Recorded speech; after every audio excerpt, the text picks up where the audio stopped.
دوباره صحبت بارون و برفه، زمستون رخت نو پوشیده بازم، سفیدن جاده ها و پشت بوما، خدایا این قشنگی رو بنازم. توی یلدا ترین شب تا سپیده، برات از عشق و احساسم میخونم، کنار کرسی روشن تو اینها، میخوام هم پای احساست بمونم.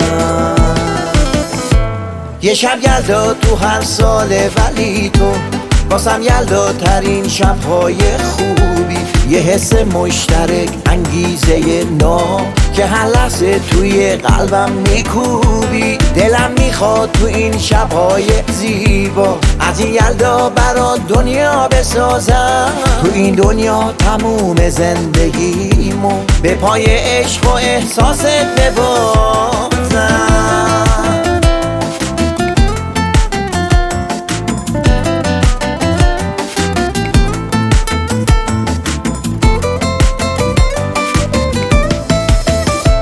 توی یلدا ترین شب تا سپیده، برات از عشق و احساسم میخونم، کنار کرسی روشن تو اینها، میخوام هم پای احساست بمونم. دوباره صحبت بارون و برفه، زمستون رخت نو پوشیده بازم، سفیدن جاده ها و پشت بوما، خدایا این قشنگی رو بنازم.